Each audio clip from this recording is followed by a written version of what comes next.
나토 32개국 장군들이 새벽 긴급 회의를 열었습니다. 중국 기갑부대가 움직였으니까요. 그런데 회의실을 얼어붙게 만든 건 중국이 아니었습니다. 한 분석가의 한마디였죠. 여러분의 계산표에 한국이 없습니다. 32개국이 중국만 보는 동안 중국은 처음부터 다른 곳을 보고 있었습니다. 대체 한국의 무엇이 중국을 그토록 불안하게 만드는 걸까요? 2026년 1월 13일 월요일 새벽 2시 47분이었습니다. 저는 런던던 자택 서재에서 커피를 마시고 있었습니다. 잠이 안 왔거든요. 오래된 습관이죠. 27년 동안 분쟁 지역 데이터를 들여다보다 보면 새벽에 눈이 떠지는 게 당연해집니다. 책상 위에는 지난주에 받은 동아시아 전력 비교 보고서가 펼쳐져 있었습니다. 그때 전화가 울렸습니다. 찰스, 지금 위성 영상 봤어? 런던 동료 제임스였습니다. 목소리에 긴장이 실려 있었죠. 제임스는 25년 경력의 기갑전력 전문가입니다. 보통은 새벽에 전화를 안 하는 사람이에요. 그런 사람이 전화를 했다는 것 자체가 신호였습니다. 무슨 영상? 중국 동북정부야. 기갑부대가 움직였어. 근데 방향이 이상해. 저는 즉시 노트북을 켰습니다. 화면에 위성 사진이 떴습니다. 중국 동북 지역의 광활한 평원 위로 기갑 차량 정대가 먼지를 일으키며 이동하고 있었습니다. 그 뒤를 자주포 대열이 따르고 있었죠. 화면만 봐도 알 수 있었습니다.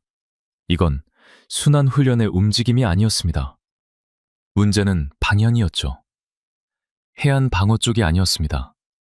내륙이었습니다. 제임스, 이거 동시기동이야? 여러 여단이 같은 시각에 출발했어. 저는 화면을 확대했습니다. 타임스탬프를 확인하고 이동 경로를 머릿속으로 그렸습니다. 통상적인 훈련이라면 부대가 순차적으로 움직입니다. 하나 빠지고 다음이 따르는 구조죠. 그런데 이건 달랐습니다. 여러 여단이 같은 시각에 동시 출발했고 경로마저 내륙 깊숙이 뻗어 있었습니다. 동시기동에 내륙축 집중이동. 이 두 가지가 겹치면 의미가 완전히 달라집니다. 찰스, 나토 소집될 것 같아? 아마 예상대로였습니다. 새벽 4시가 넘었을 때 브뤼셀에서 연락이 왔습니다. 나토 전략 상황실이 긴급 소집됐다는 소식이었죠. 최상위 등급이었습니다. 32개국 고위 군사대표 전원 참석이었습니다. 이 등급의 소집은 손에 꼽을 정도로 드문 일이었죠. 저는 즉시 짐을 챙겼습니다. 제 이름은 찰스 맥켄지입니다. 영국 출신 독립국방전략 분석가이고 27년 동안 이 일을 해왔습니다. 나토의 공식 직원이 아닙니다. 하지만 전략자문 요청이 오면 브뤼셀에 갑니다. 저는 실전 데이터와 숫자만 믿는 사람이에요. 감정이 끼어든 분석은 분석이 아니라고 생각합니다. 27년 동안 그 원칙을 한 번도 바꾼 적이 없었죠. 새벽 5시 30분, 저는 브뤼셀행 비행기에 올랐습니다. 비행 내내 위성 사진을 다시 들여다봤습니다. 이동 패턴, 속도, 경로, 숫자를 반복해서 확인했죠. 그리고 한 가지 질문이 머릿속을 떠나지 않았습니다. 왜 동시에 움직였는가? 왜 내륙축인가? 왜 하필 새벽이었는가? 이 세 가지 질문이 전차 수백 대의 숫자보다 훨씬 중요한 신호였습니다. 규모가 아니라 방식이 핵심이었죠. 그리고 또 하나의 질문이 있었습니다. 이 기동을 설계한 중국이 가장 먼저 계산해 넣은 나라는 어디일까? 비행기 창밖으로 유럽의 새벽 하늘이 서서히 밝아오고 있었습니다. 브뤼셀 나토 본부 지하 전략 상황실에 도착했을 때 32개국 장군들은 이미 자리를 잡고 있었습니다. 대형 스크린에는 위성 영상이 실시간으로 흐르고 있었습니다. 중국 기갑 차량들이 먼지를 일으키며 이동하는 장면이었죠. 분위기는 무거웠습니다. 영국 대표가 먼저 자리에서 일어났습니다. 동아시아 전체의 군사 균형이 흔들릴 수 있다고 했죠. 목소리는 낮았지만 그 안에 담긴 무게가 회의실 전체에 퍼졌습니다. 프랑스 대표가 받았습니다. 기동 속도가 기존 시나리오보다 빠르다며 대응책 전체를 재검토해야 한다고 했죠. 터키 대표가 끼어들었습니다. 대만 해협 상황과 연결되면 어떻게 되겠냐고 했습니다. 하나같이 진지하고 절박한 발언들이었습니다. 저는 자리에 앉아 팔짱을 낀 채 스크린을 보고 있었습니다. 장군들의 발언을 들으면서 한 가지 패턴을 발견했죠. 모두가 중국의 규모에 매몰되어 있었습니다. 얼마나 많은 병력이 움직이는가, 얼마나 넓은 범위인가. 규모, 규모, 규모. 온통 규모 이야기뿐이었습니다. 저는 그 방식을 신뢰하지 않습니다. 규모는 이 상황의 핵심이 아니었습니다. 진짜 봐야 할 건 이동 방식이었죠. 그런데 이 회의실에서 그 질문을 던지는 사람이 한 명도 없었습니다. 더 큰 문제가 있었습니다. 이 회의실에 모인 32개국 대표 중 아무도 묻지 않는 질문이 하나 있었습니다. 중국이 이 기동을 설계할 때 가장 먼저 계산해 넣은 나라가 어디냐는 겁니다. 저는 조용히 서류 한 장을 꺼냈습니다. 3년 전에 직접 분석에 참여했던 보고서였죠. 동아시아 주요국 기갑전력 밀도 비교 분석 120페이지짜리. 그 보고서의 결론은 단 한 줄이었습니다. 한국의 기갑 밀도는 비정상적으로 높다. 저는 그 보고서를 내려다보며 생각했습니다. 3년 전에 이 결론을 읽은 사람들 중 지금 이 회의실에서 한국을 변수로 넣은 사람이 단 한 명이라도 있을까? 이탈리아 대표가 저를 향해 물었습니다. 맥켄지, 이 상황을 어떻게 보십니까? 회의실 시선이 일제히 저에게 쏠렸죠. 저는 고개를 살짝 들었습니다. 아직 말할 때가 아니었습니다. 하지만 때가 오고 있었죠. 하지만 이건 시작에 불과했습니다. 회의는 계속됐습니다. 프랑스 대표가 다시 입을 열었습니다. 기동 속도를 보라고 했죠. 우리가 상정했던 시나리오보다 분명히 빠르다고 했습니다. 독일 대표가 병참선 분석을 요청했고 노르웨이 대표가 미국 태평양 사령부의 대응 시나리오를 물었습니다. 발언이 이어질수록 회의실의 공기는 점점 무거워졌습니다. 저는 계속 듣기만 했습니다. 27년 경력 동안 저는 한 가지를 배웠습니다. 위기 상황에서 사람들은 본능적으로 숫자에 매달린다는 겁니다. 병력이 얼마나 되는가, 전차가 몇 대인가, 사정거리가 얼마인가. 숫자는 안도감을 주거든요. 측정할 수 있다는 느낌, 파악하고 있다는 느낌이요. 하지만 숫자로 파악하지 못하는 것들이 있습니다. 저는 서류를 한 장 더 꺼냈습니다. 이번에는 오래된 자료였죠. 2000년대 초반에 작성된 동아시아 방위태세 분석 보고서였습니다. 제가 이 업계에 처음 발을 들여놓던 시절에 처음 접한 문서였죠. 그때도 한국의 기갑 밀도는 이례적이라는 표현이 등장했습니다. 이례적. 20년 전에도, 그리고 3년 전에도, 지금도 그 평가는 바뀌지 않았습니다. 왜일까요? 저는 잠시 정회 시간에 조용히 커피를 마시면서 이 질문을 다시 생각했습니다. 한국의 기갑 전력 밀도가 왜 수십 년 동안 비정상적으로 높은 상태를 유지하고 있는가? 경제 상황이 바뀌어도, 정권이 바뀌어도, 국제 정세가 바뀌어도 답은 사실 단순했습니다. 한국은 전쟁이 끝나지 않은 나라니까요. 쉽게 말씀드리겠습니다. 정전이 아닙니다. 휴전입니다. 전쟁을 잠시 멈춘 것이지 끝난 게 아니에요. 1953년 7월에 정전협정이 맺어졌습니다. 그게 벌써 70년 전이죠. 그런데 지금 이 순간에도 법적으로 한국은 전쟁 중인 나라입니다. 70년입니다. 70년 동안 하루도 긴장을 풀 수 없는 나라. 북쪽에 대규모 기갑군단이 배치되어 있고 장사정포가 수도권을 겨누고 있는 나라. 서울은 휴전선에서 불과 40km 거리입니다. 서울에서 차로 1시간도 안 걸리는 거리에 적의 포변이 있다는 거예요. 이 지리적 현실은 바꿀 수가 없습니다. 그 결과가 무엇인지 아십니까? 최 10년간 단 한 번도 대비 태세를 낮추지 않은 군대가 만들어진 겁니다. 우리 유럽을 생각해 보십시오. 냉전이 끝난 1991년 이후 유럽의 군비는 어떻게 됐습니까? 줄었습니다. 당연한 일이었죠. 소련이라는 적이 사라졌으니까요. 기갑 전력을 줄이고 보병을 감축하고 군비를 다른 곳에 돌렸습니다. 합리적인 판단이었습니다. 그때 한국은 그러지 않았습니다. 적이 사라지지 않았으니까요. 저는 제임스에게 전화를 걸었습니다. 정의 시간이었죠. 제임스, 한국 방산 수출 통계 가지고 있어? 잠깐만, 찾아볼게. 잠시 후 제임스가 데이터를 보내왔습니다. 저는 숫자를 확인했습니다. 놀라웠습니다. 솔직히 저도 처음엔 한국을 과소평가했거든요. 27년 동안 이 분야에 있었지만 한국을 핵심 변수로 분석한 적이 많지 않았습니다. 아시아의 중간 규모 국가 정도로만 봤죠. 그게 얼마나 큰 착각이었는지를 데이터가 보여주고 있었습니다. 2022년 폴란드가 대규모 군비 중단을 시작했습니다. 어떤 장비를 선택했는지 아십니까? 독일제가 아니었습니다. 프랑스제도 아니었죠. K2 전차와 K9 자주포, 한국 장비였습니다. 계약 규모가 어마어마했습니다. 그리고 노르웨이, 핀란드, 에스토니아, 루마니아, 유럽 곳곳에서 한국 장비가 들어가기 시작했죠.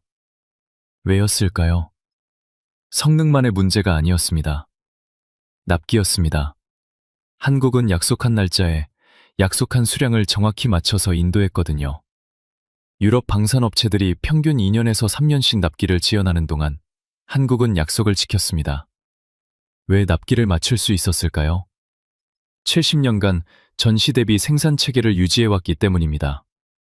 전쟁이 나면 즉시 대량 생산에 돌입할 수 있는 구조를 평시에도 가동하고 있는 겁니다. 이건 기술력의 문제가 아닙니다. 준비의 문제입니다. 회의가 재개됐습니다. 저는 자리로 돌아가면서 생각했습니다. 이 회의실의 장군들이 중국의 규모를 논의하는 동안 진짜 중요한 질문은 아직 한 번도 테이블에 오르지 않았습니다. 중국이 동북정구 기동 계획을 설계할 때 첫 번째 줄에 적어 넣은 이름이 무엇인가 하는 질문이죠. 저는 보고서를 펼쳤습니다. 결론 페이지를 다시 읽었습니다. 한국의 기갑 밀도는 비정상적으로 높다. 20년 전에도 그랬고 지금도 그렇습니다. 그리고 그 이유는 숫자가 아니라 역사에 있었습니다. 70년간 쌓아온 준비, 70년간 낮추지 않은 대비태세, 70년간 기억해온 것들. 진짜 충격은 다음에 기다리고 있었습니다. 회의실의 공기가 달라졌습니다. 아까는 두려움이었습니다. 중국이 움직였다는 공포였죠. 그런데 지금은 달랐습니다. 안도감이 번지고 있었습니다. 프랑스 대표가 나토는 32개국이라고 강조하면서부터였죠. 맞습니다. 32개국입니다. 냉전 시절 12개국으로 시작한 나토가 지금은 3배 가까이 커졌죠. 핀란드가 들어왔고 스웨덴이 합류했습니다. 유럽의 방어 지도는 확실히 넓어졌습니다. 영국 대표가 고개를 끄덕였습니다. 터키 대표도 거들었죠. 장군들의 어깨가 조금씩 내려가고 있었습니다.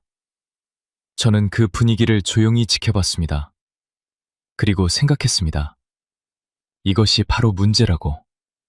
국가 수가 늘어나면 전력이 강해지는 것인가?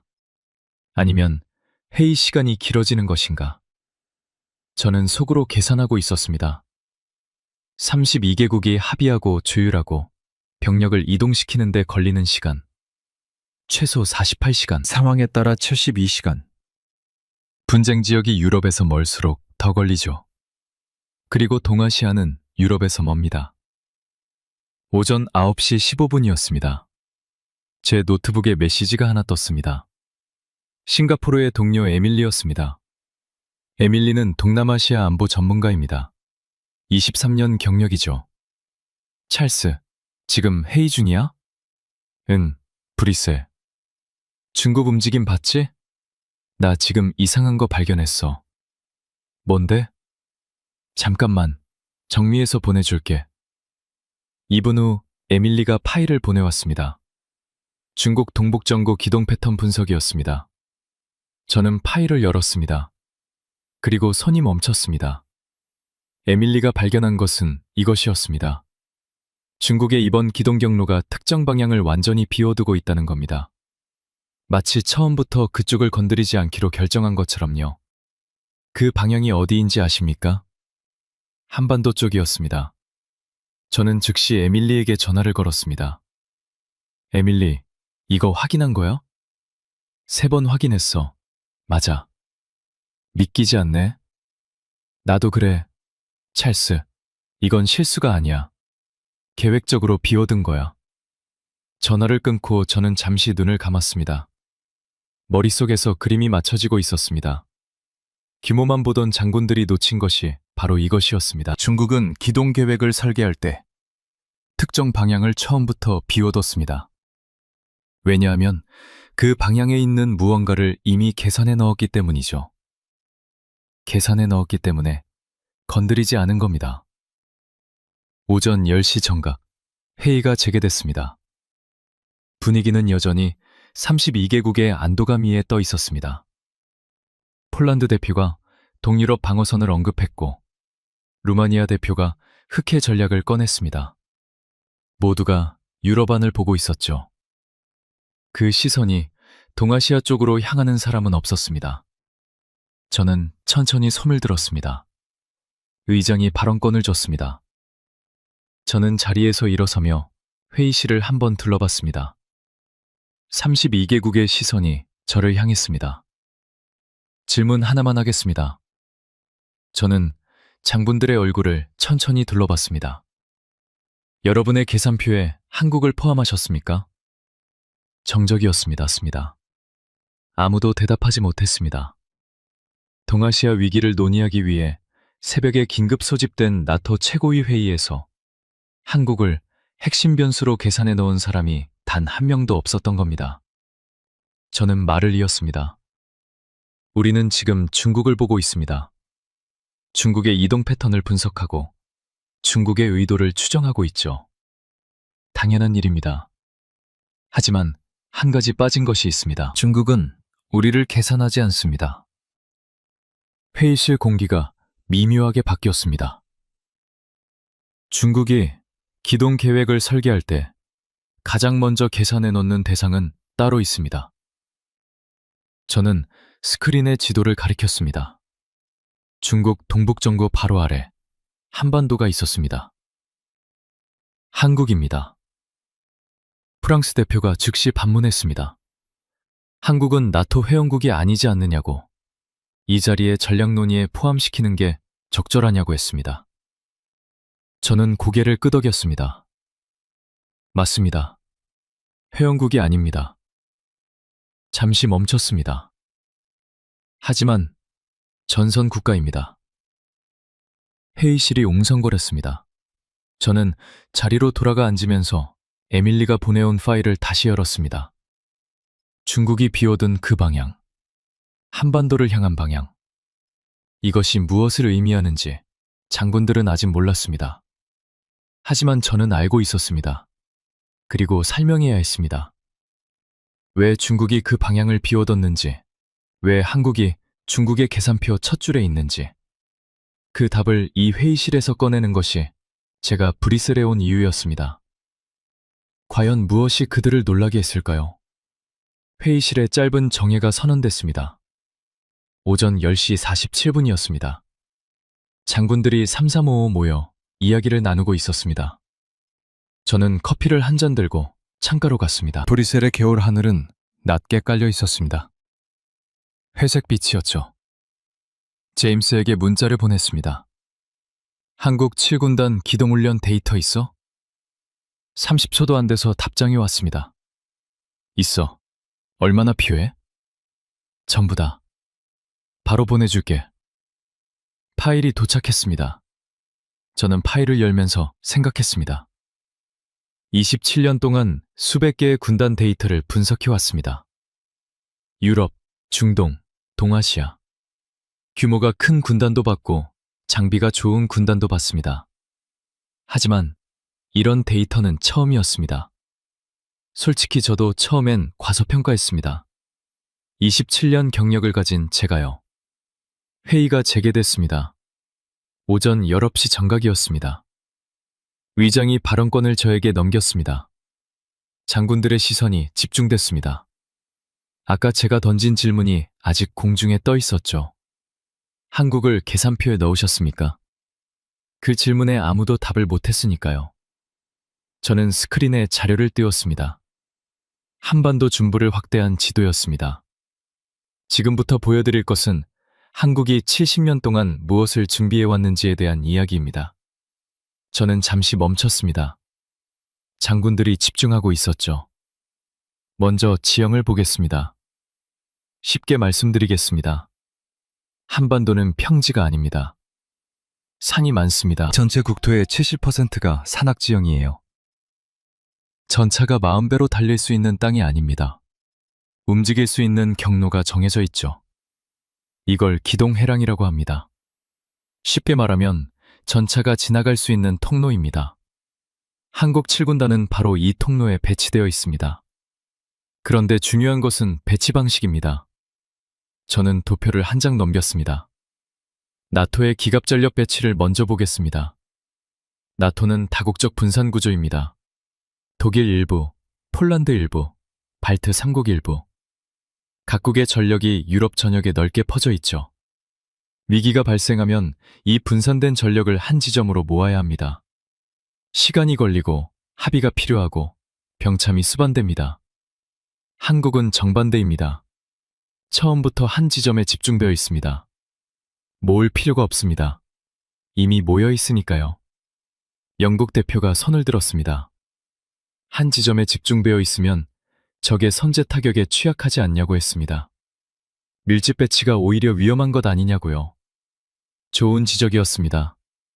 유럽의 군사적 상식에서는 완전히 타당한 우려입니다. 넓은 평원에 전력을 밀집시키면 표적이 되죠. 하지만 한반도는 평지가 아닙니다. 저는 지도를 3차원 지형도로 바꿨습니다. 산맥과 계곡이 입체적으로 드러났습니다. 이 산악지형 자체가 천연 엄폐물입니다. 쉽게 설명하겠습니다. 평시에는 산 뒤에 숨어 있고 유사시에는 계곡을 따라 쏟아져 나오는 구조입니다. 적이 찾으려면 산 하나하나를 뒤져야 하지만 아군이 모이려면 계곡 하나만 타면 됩니다. 한국은 장비를 모은 것이 아닙니다. 전장을 설계한 겁니다. 회의실이 술렁이었습니다. 전장을 설계했다는 표현이 장군들의 머릿속에 박힌 것이 느껴졌죠. 그리고 이 전장 설계의 중심에 K2 전차가 있습니다. K2, 블랙팬서. 한국이 독자 개발한 주력 전차입니다. 폴란드 계약에서 이름을 들어보신 분들이 있을 겁니다. 하지만 이 전차가 실제로 어떤 물건인지 아시는 분은 많지 않을 거예요. 독일의 레오파르트, 미국의 에이브럼스, 영국의 챌린저, 서방의 주력 전차들이죠. K2는 이 전차들과 동급이거나 일부 항목에서는 능가하는 성능을 보유하고 있습니다. 하지만 제가 주목하는 건 성능이 아닙니다. 설계 철학입니다. K2는 한반도의 산악지형에 최적화되어 있습니다.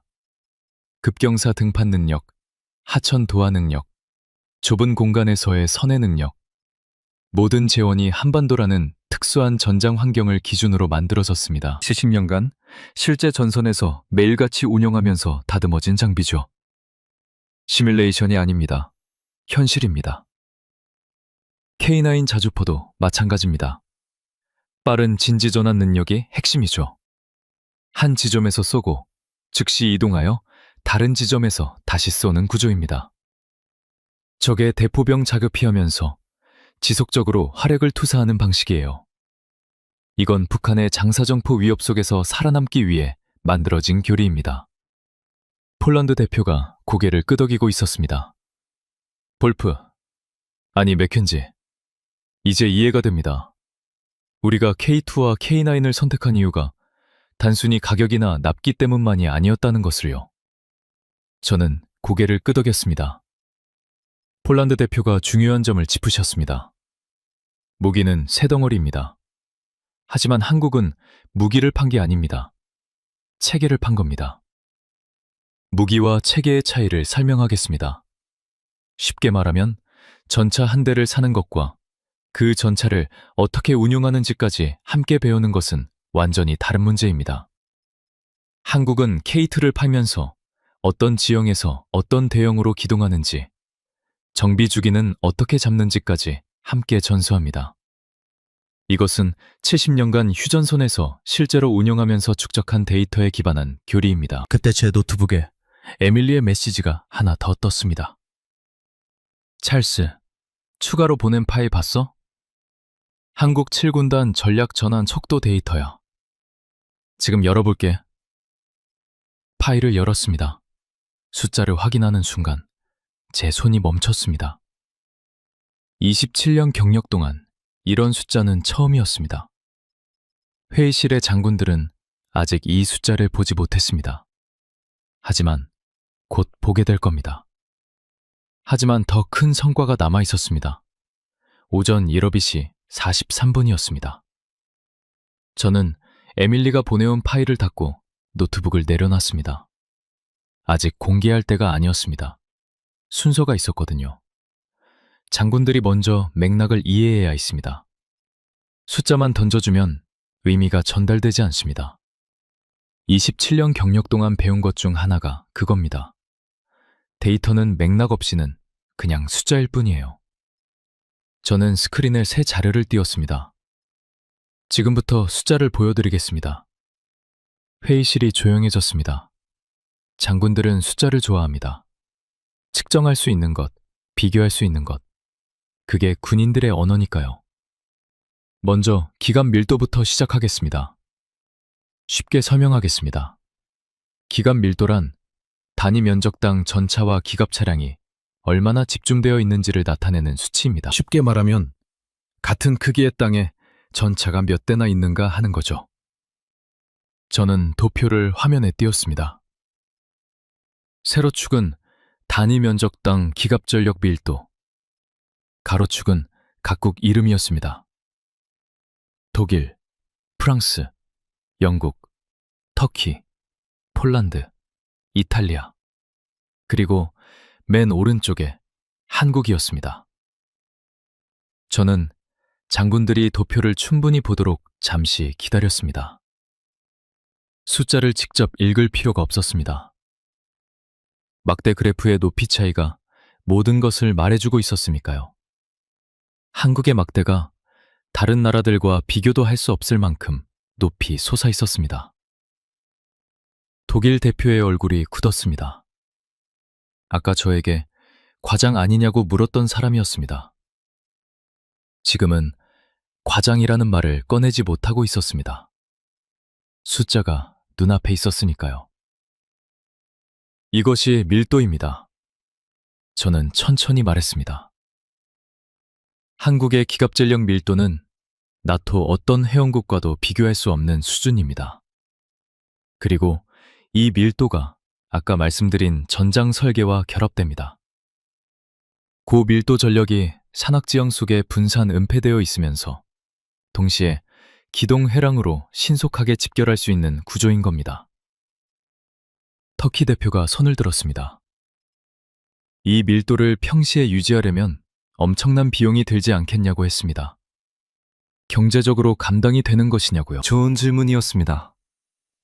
보통 국가는 경제 상황에 따라 군비를 조절합니다. 경기가 좋으면 늘리고 나쁘면 줄이죠. 한국은 다릅니다. 저는 잠시 멈췄습니다. 경제가 좋든 나쁘든 이 밀도를 유지합니다. 왜냐하면 줄일 수가 없으니까요. 북쪽의 위협은 경기와 상관없이 항상 거기 있습니다. 장사 정포는 경제 상황을 보고 겨냥 방향을 바꾸지 않습니다. 이게 얼마나 대단한 건지 설명하겠습니다. 한국의 국내 총생산은 세계 10위권입니다. 그러면서 동시에 이 수준의 군비를 70년간 유지해왔습니다. 경제 성장과 군비 유지를 동시에 해낸 겁니다. 세계에서 이런 나라는 없습니다. 저는 도표를 다음 장으로 넘겼습니다. 이번에는 시간 데이터였습니다. 에밀리가 보내온 타일이었죠. 단일 기동군단 전략 전환 속도 비교였습니다.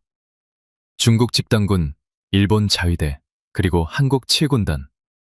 세 나라의 숫자가 나란히 놓여 있었습니다. 규모가 아니라 속도를 봐야 합니다. 저는 스크린을 가리켰습니다. 중국 집단군부터 보겠습니다. 대규모 병력을 동시에 움직이려면 시간이 걸립니다. 지휘 체계가 복잡하고 병참선이 길어지죠. 전구 단위의 전면 기동에 필요한 시간은 최소 96시간에서 120시간으로 추정됩니다. 96시간이 얼마나 긴지 아십니까? 나흘입니다. 나흘이면 서울에서 부산을 8번 왕복하고도 남습니다. 전쟁에서 나흘은 어마어마하게 긴 시간이에요. 일본 자위대입니다. 장비의 질은 높습니다. 하지만 방어 중심 표리입니다. 전략 전환을 하려면 정치적 결단이 필요하고 법적 절차가 수반됩니다. 실질적인 기동 개시까지 최소 48시간에서 72시간이 필요합니다. 저는 잠시 멈췄습니다. 장군들이 다음 숫자를 기다리고 있었습니다. 한국 7군단입니다. 저는 화면의 숫자를 가리켰습니다. 24시간 이내 전력 전환 완료. 회의실이 얼어붙었습니다. 프랑스 대표가 즉시 물었습니다. 24시간이라는 숫자의 근거가 무엇이냐고요? 한국군의 실제 훈련 데이터입니다. 한국은 매년 대규모 기동훈련을 실시하죠. 을지연습, 호국훈련 등 다양한 명칭으로 진행되는 이 훈련들은 실제 전시 시나리오를 기반으로 합니다. 그 훈련에서 7군단이 전략 전환을 완료하는 데 걸리는 시간이 24시간 이내입니다. 저는 한 가지를 덧붙였습니다. 그리고 이 24시간에는 정치적 결단을 기다리는 시간이 포함되어 있지 않습니다. 한국은 휴전국가이기 때문에 전시 전환 절차가 다른 나라와 다릅니다. 정시에도 전시에 준하는 대비 태세를 유지하고 있죠. 정치적 결단이 내려지기 전에 이미 군사적 준비는 완료되어 있는 구조입니다. 회의실이 완전히 조용해졌습니다. 저는 72시간 시뮬레이션 지도를 화면에 띄웠습니다. 중국이 기동을 개시한 시점부터 72시간 후까지의 전선 변화를 시간대별로 보여주는 자료였습니다. 보십시오. 중국이 기동을 시작하고 22시간 후 한국 7군단은 이미 전략 전환을 완료합니다. 중국이 아직 집결 중일 때 한국은 이미 움직이고 있는 겁니다. 48시간 후 중국의 집결이 70% 진행된 시점에 한국은 한 단계 더 나아가 기동축을 확보합니다. 그리고 72시간 후 중국이 비로소 완전한 기동태세를 갖추는 시점에 한국은 이미 3단계 앞에 있습니다. 저는 장군들을 향해 돌아섰습니다. 전쟁은 72시간이면 방향이 결정됩니다. 사흘입니다. 그 사흘 동안 중국이 집결을 완료하기도 전에 한국은 전선의 형태를 바꿔놓는 겁니다. 영국 대표가 천천히 말했습니다. 목소리가 낮아져 있었습니다. 그러니까 맥켄지의 말씀은 속도가 규모를 이긴다는 겁니까? 저는 고개를 끄덕였습니다. 대규모 병력이 느리게 움직이면 그것은 위협이 아니라 표적입니다. 반대로 고밀도 병력이 빠르게 한 지점에 집중되면 규모와 상관없이 전선의 방향 자체가 바뀝니다. 그리고 한마디를 덧붙였습니다. 한국은 30년 전부터 이 원리를 전력 설계에 적용해 왔습니다. 중국이 따라오려면 최소 10년에서 15년이 걸릴 겁니다. 하지만 그 10년 동안 한국은 멈춰있지 않죠. 계속 앞서 나갑니다. 움직이는 목표물은 절대 잡을 수 없습니다. 독일 대표가 처음으로 팔짱을 풀었습니다. 과장이라는 말을 아까 꺼냈던 그 사람이 이제는 고개를 천천히 끄덕이고 있었습니다. 세계의 반응이 궁금해졌습니다. 오후 12시 30분이었습니다. 점심 휴식이 선언됐습니다. 하지만 아무도 바로 자리를 뜨지 않았습니다. 장군들이 3355 모여 서로 이야기를 나누고 있었습니다. 아까와는 완전히 다른 분위기였죠. 아침에 이 자리에 모였을 때 장군들의 눈에는 두려움이 있었습니다. 중국이 움직였다는 공포였죠. 지금은 달랐습니다. 두려움이 아니라 충격이었습니다. 자신들이 무엇을 놓치고 있었는지를 깨달아가는 사람들의 표정이었죠. 저는 자리에 앉아 서류를 정리하고 있었습니다. 그때 폴란드 대표가 제 옆으로 왔습니다. 맥켄지, 솔직히 물어봐도 됩니까? 물론입니다. 우리가 K2와 K9을 계약할 때 유럽 방산업체들이 많이 반발했습니다. 독일도, 프랑스도 탐탁지 않아 했죠. 하지만 우리는 한국을 선택했습니다. 그 결정이 맞았다고 생각합니다. 그런데 오늘 맥켄지의 분석을 들으니 우리가 선택한 이유가 단순히 납기와 가격 때문만이 아니었다는 걸 이제야 제대로 이해하게 됐습니다. 저는 고개를 끄덕였습니다. 폴란드는 좋은 선택을 한 겁니다. 점심시간 동안 저는 제임스에게 전화를 걸었습니다.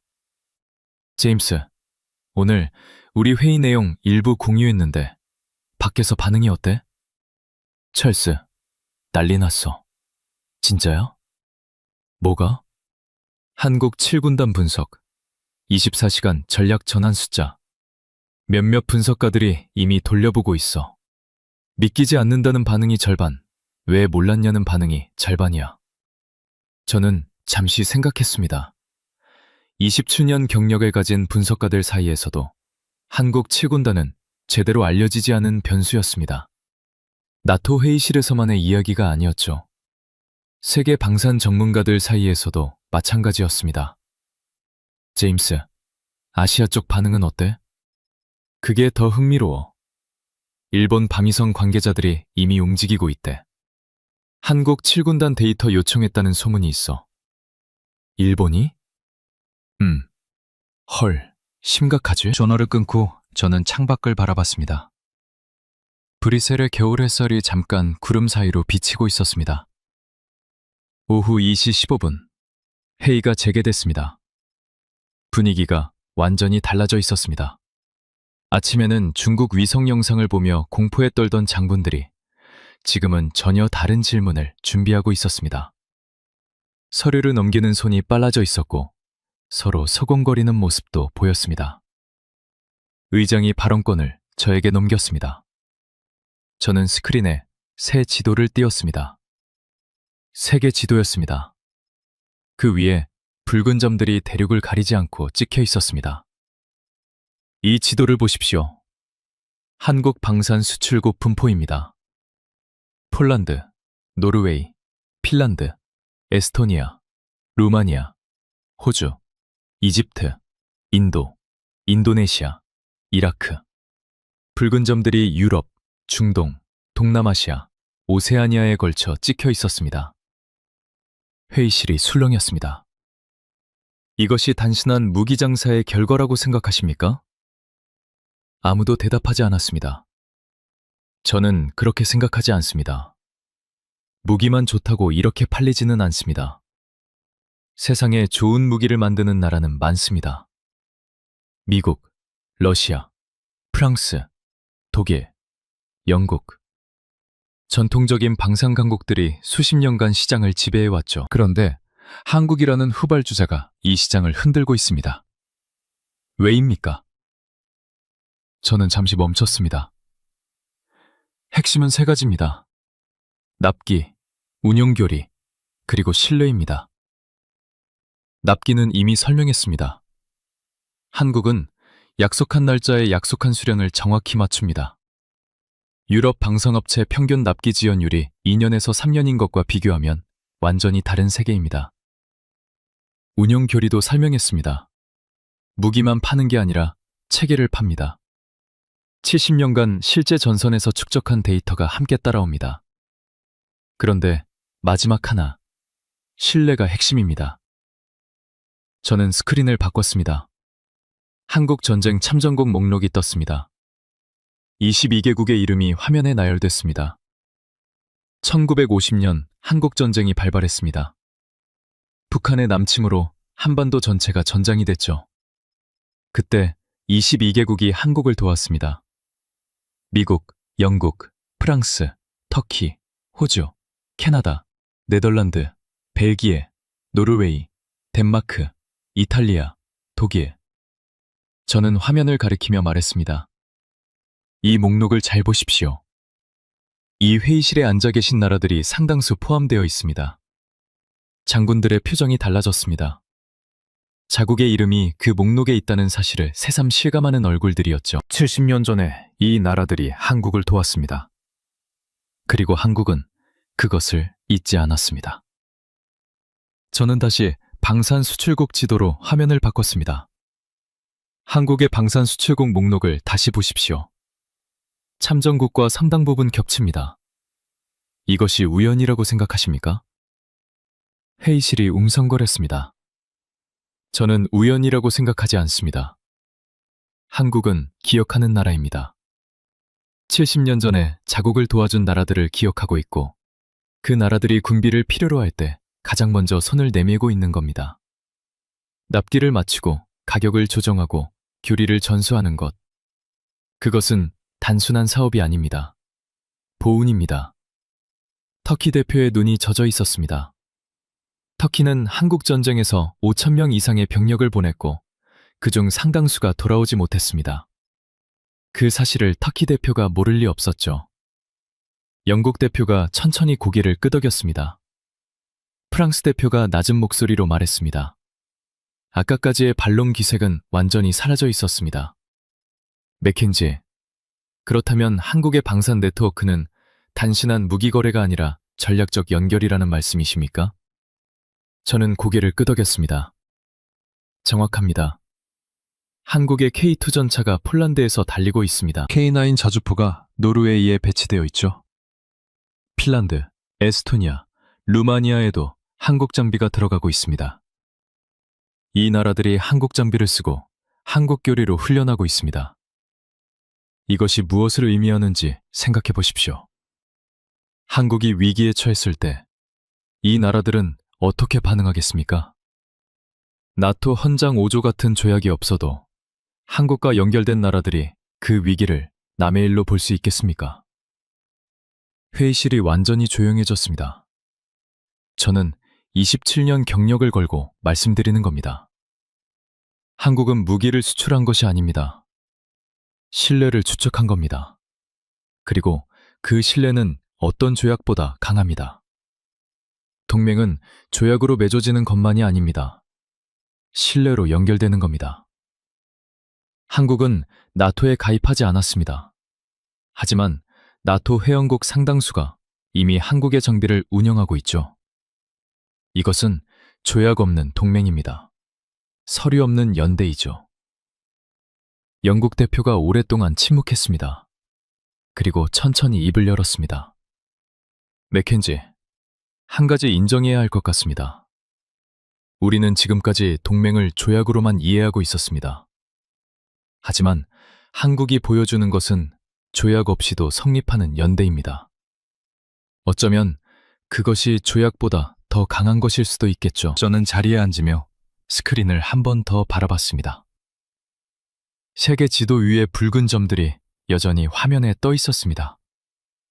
유럽에서 중동으로, 동남아시아로, 오세아니아로 이어지는 그 점들. 한국이 30년에 걸쳐 쌓아온 신뢰의 지도였습니다. 중국이 그 지도를 보고 무엇을 느끼는지 이 회의실의 장군들은 이제 막 이해하기 시작하고 있었습니다. 하지만 아직 가장 중요한 질문이 남아 있었습니다.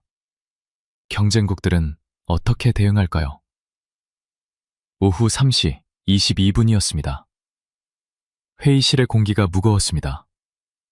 지금까지의 논의가 장군들의 사고체계 전체를 흔들어 놓은 상태였죠. 한국의 속도, 밀도, 전장 설계, 신뢰 네트워크.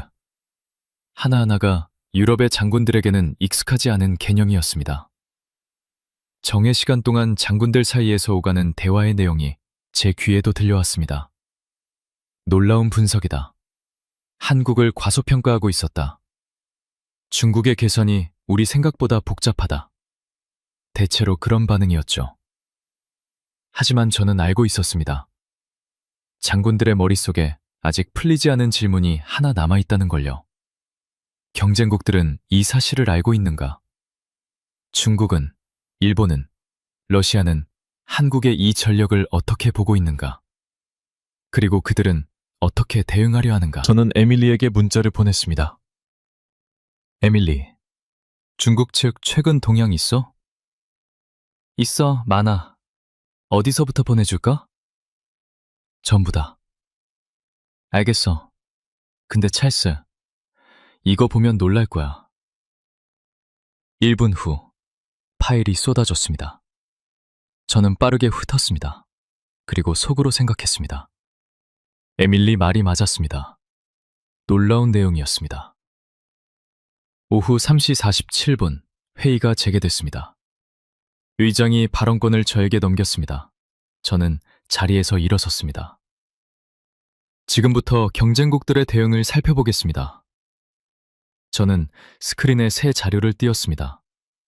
동아시아 전략 지형부였습니다.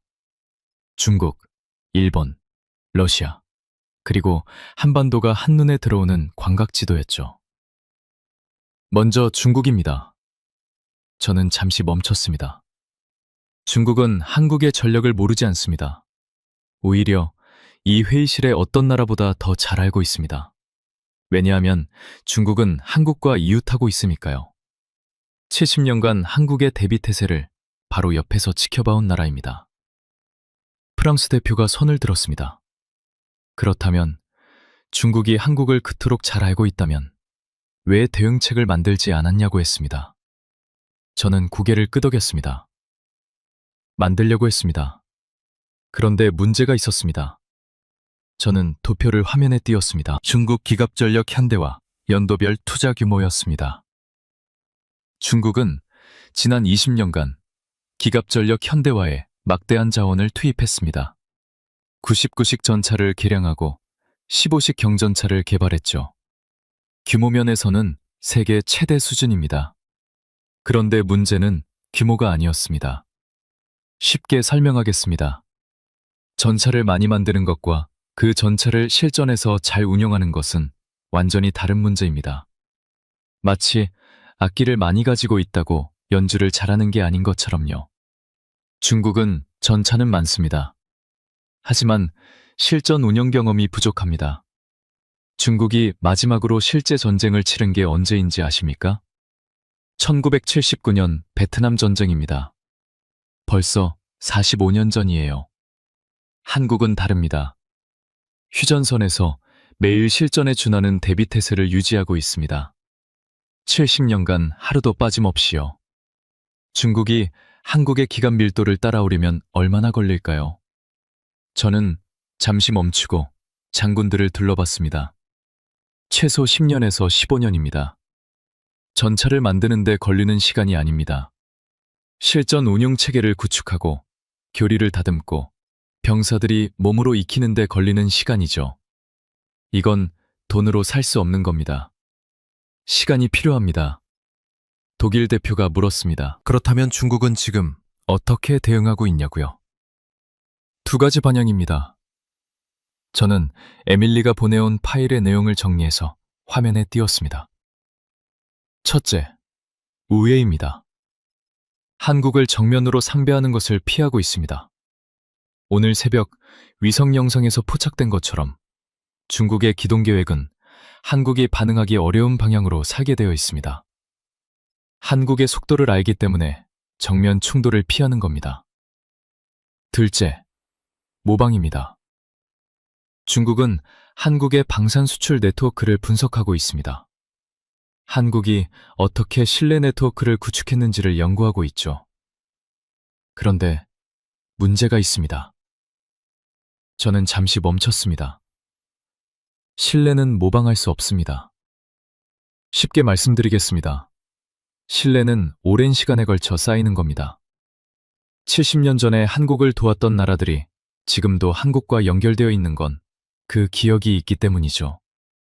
중국이 아무리 좋은 무기를 싸게 팔아도 그 기억은 살 수 없습니다. 70년의 신뢰를 단기간에 따라올 수 없는 겁니다. 영국 대표가 고개를 끄덕였습니다. 그렇다면 일본은 어떻습니까? 저는 도표를 다음 장으로 넘겼습니다. 일본입니다. 일본은 한국의 전력을 오래전부터 주시해왔습니다. 사실 일본 방위성 내부에서 한국 7군단에 대한 분석 보고서가 작성된 것이 한두 번이 아닙니다. 제임스에게 전화를 걸었습니다. 제임스, 일본 방위성 최근 움직임 확인했어? 어제 한국 기갑전력 데이터 요청했대. 공식 채널로. 역시. 심각하지?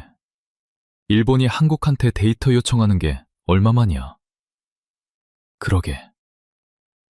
전화를 끊고 저는 장군들에게 설명했습니다. 일본은 최근 방위력 강화 계획을 대폭 수정했습니다.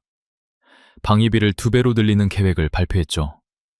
그런데 흥미로운 것은 그 과정에서 한국 모델을 참고하고 있다는 겁니다. 일본의 딜레마를 설명하겠습니다. 일본은 헌법적 제약이 있습니다. 전쟁을 포기한다는 평화헌법이죠. 이 때문에 방어 중심 교리에서 벗어나기가 어렵습니다. 공격적 기동 교리를 채택하려면 정치적 결단이 필요하고 사회적 합의가 필요합니다. 시간이 걸리죠. 한국은 그런 제약이 없습니다. 70년간 이미 실전에 준하는 교리를 유지해왔으니까요. 일본이 한국의 기갑전력 수준을 따라오려면 얼마나 걸릴까요? 저는 잠시 멈췄습니다. 최소 15년에서 20년입니다. 장비를 만드는 시간이 아닙니다. 교리를 바꾸고 헌법적 제약을 해소하고 실전 운영 체계를 구축하는 데 걸리는 시간이죠. 노르웨이 대표가 물었습니다. 러시아는 어떻냐고요? 러시아는 지금 우크라이나에서 많은 것을 잃었습니다. 전차도 잃었고 병력도 잃었지만 가장 중요한 것을 잃었습니다. 신뢰입니다. 러시아 무기를 쓰던 나라들이 하나둘씩 다른 공급처를 찾고 있습니다. 그 빈자리를 누가 채우고 있는지 아십니까? 저는 다시 세계 지도를 화면에 띄웠습니다. 붉은 점들이 또다시 대륙 위에 찍혔습니다. 아까보다 점이 더 많아져 있었습니다. 한국입니다. 회의실이 술렁였습니다.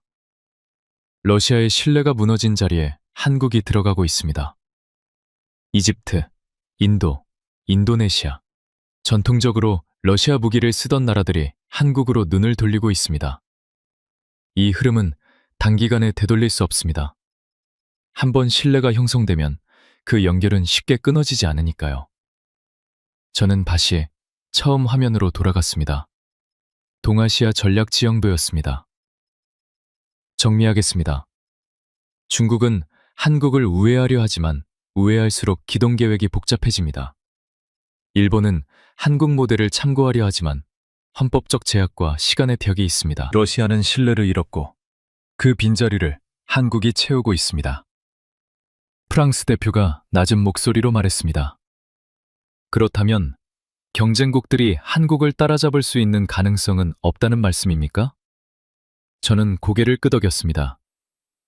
있습니다. 시간이 충분하다면요.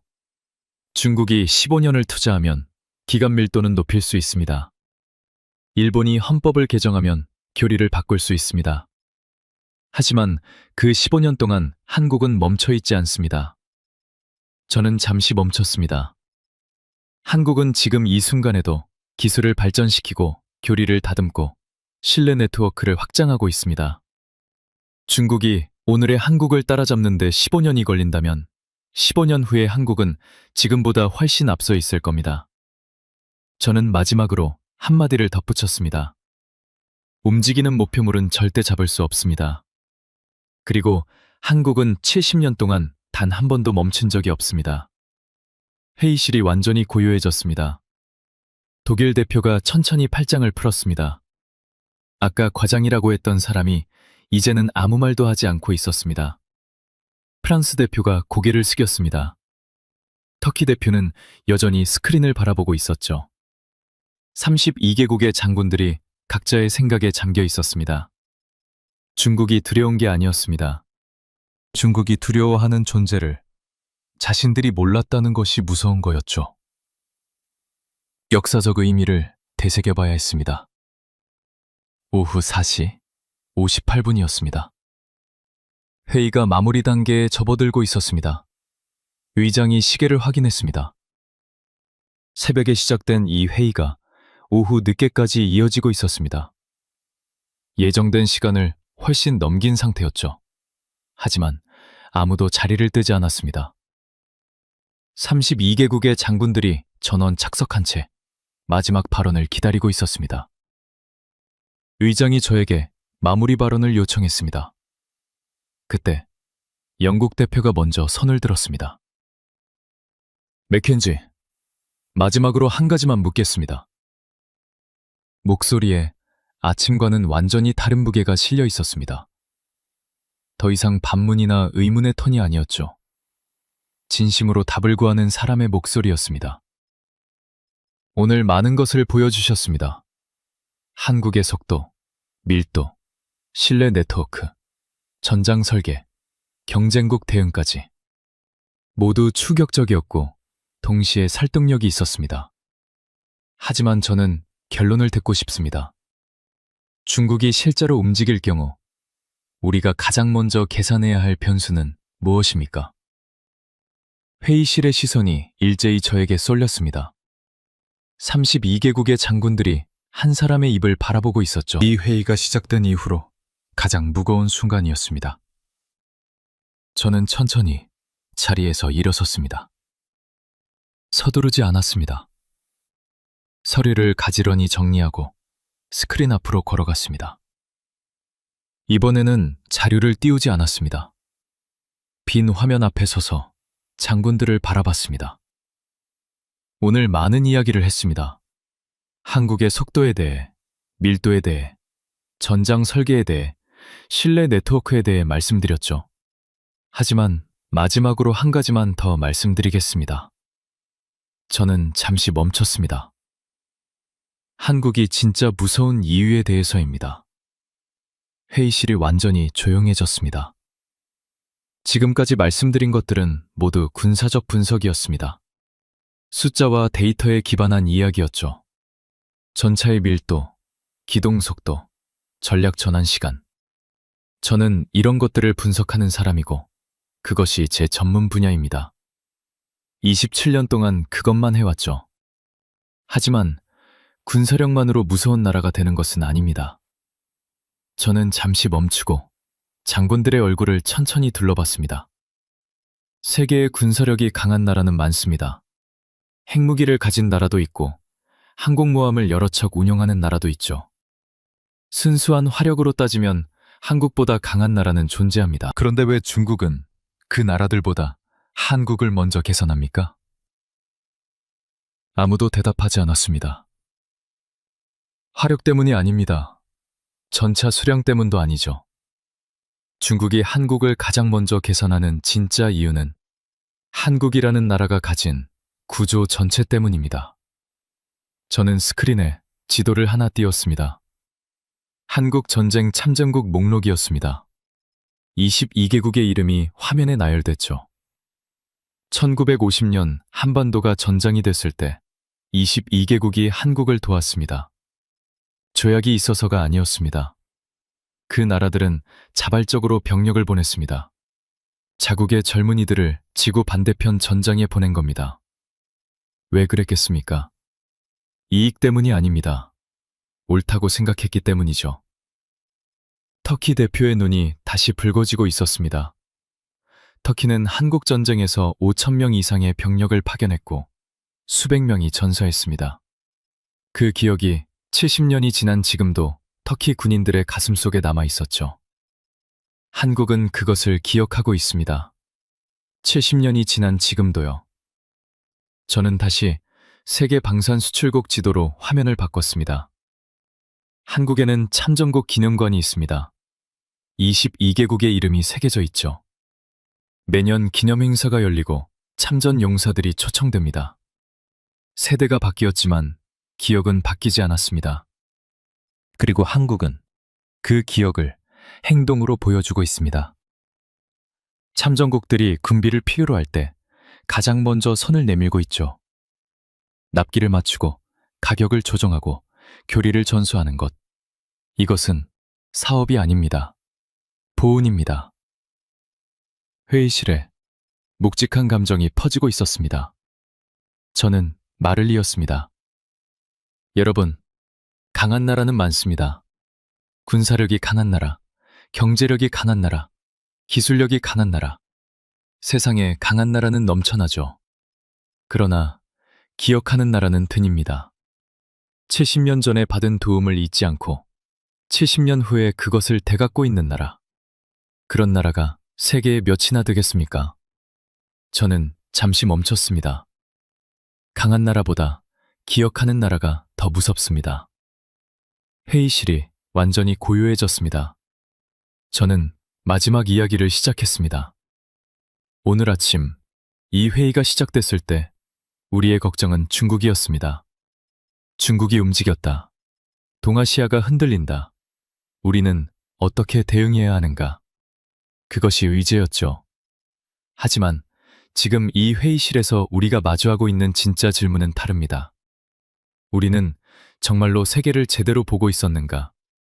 32개국이라는 숫자에 안도하면서 정작 동아시아의 핵심 변수를 놓치고 있었던 것은 아닌가? 조약과 사명에 의존하면서 신뢰로 연결된 진짜 동맹의 형태를 이해하지 못하고 있었던 것은 아닌가? 저는 한 발짝 앞으로 나서며 말을 이었습니다. 한국은 나토 회원국이 아닙니다. 그러나 전선 국가입니다. 동맹이 아닙니다.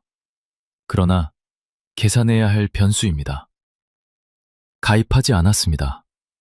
그러나 이미 연결되어 있습니다. 저는 잠시 멈췄습니다. 회의실이 숨을 죽이고 있었습니다. 한국은 동맹에 기대는 국가가 아닙니다. 동맹을 계산하게 만드는 국가입니다. 회의실이 완전히 멈췄습니다. 시계 소리조차 들릴 것 같은 정적이었죠. 그때 미국 대표가 입을 열었습니다. 오늘 회의에서 처음으로 발언하는 것이었습니다. 미국 대표는 회의 내내 조용히 듣기만 하고 있었죠. 32개국 중 누구보다 한국에 대해 잘 아는 나라의 대표답게 관망하고 있었던 겁니다. 맥켄지, 그렇다면 한국은 동맹입니까? 변수입니까? 저는 잠시 침묵했습니다. 둘 다입니다. 미국 대표가 천천히 고개를 끄덕였습니다. 더 이상의 질문은 없었습니다. 저는 자리로 돌아가며 스크린을 마지막으로 한번 바라봤습니다. 한반도가 동아시아 지도 위에 작은 점처럼 떠 있었습니다. 나토 32개국의 광활한 영토와 비교하면 점 하나에 불과한 크기였죠. 하지만 그 점 하나가 오늘 이 회의실 전체를 뒤흔들었습니다. 저는 자리에 앉으며 생각했습니다. 저는 과장을 싫어합니다. 숫자와 지도와 시간표만을 믿는 사람이죠. 27년간 전쟁을 계산해온 사람입니다. 감정으로 판단하지 않고 데이터로 결론을 내리는 것이 제 방식이었습니다. 그런 제가 오늘 이렇게 긴 이야기를 한 것은 감정이 아니었습니다. 계산이었죠. 데이터가 말해주는 것을 정리한 것에 불과했습니다. 한국의 기간 밀도는 비정상적으로 높습니다. 24시간 이내 전략 전환이 가능한 기동군단을 보유하고 있죠. 70년간 단 하루도 대비 태세를 낮추지 않았고 방산 수출을 통해 전략적 신뢰 네트워크를 구축했습니다. 한국 전쟁 참전국들에 대한 보훈을 70년째 이어가고 있죠. 나토 회원국이 아닙니다. 그러나 전선국가입니다. 동맹이자 변수입니다. 그리고 계산하지 않으면 위험한 존재입니다. 회의가 끝났습니다. 장군들이 하나둘 자리에서 일어나기 시작했죠. 하지만 아무도 바로 회의실을 나서지 않았습니다. 누군가는 스크린에 마지막으로 떠있던 한반도 지도를 물끄러미 바라보고 있었고, 누군가는 옆 사람과 조용히 이야기를 나누고 있었습니다. 저는 서류를 정리하고 회의실을 나섰습니다. 복도를 걸으며 창밖을 봤습니다. 브뤼셀의 오후 하늘이 맑게 개어 있었습니다. 새벽의 긴장은 이미 지나가 있었죠. 하지만 제 머릿속에는 한 가지 확신이 남아 있었습니다. 동아시아에서 가장 조용하지만 가장 빠른 군단. 세계가 강과하고 있지만 중국은 결코 강과하지 않는 존재. 나토 32개국이 회의를 여는 동안 이미 전선을 바꿔놓을 수 있는 부대, 그리고 그 군단을 만들어낸 나라. 70년간 전선 위에서 잠들지 않았던 나라. 도움을 잊지 않고 되갚는 나라. 강한 것을 넘어서 기억하는 나라. 저는 27년 경력을 걸고 말씀드립니다. 이 나라의 힘은 전차수에서 오지 않습니다. 숫자에서 오지 않습니다. 70년간 단 하루도 멈추지 않았던 준비에서 옵니다. 그리고 그 준비를 가능하게 한 기억에서 옵니다. 계산하지 않은 국가는 가장 위험한 변수입니다. 존재하지 않아서 위험한 것이 아니라 존재하는데 보지 못해서 위험한 겁니다. 한국은 처음부터 거기 있었습니다. 우리만 보지 못했을 뿐이죠.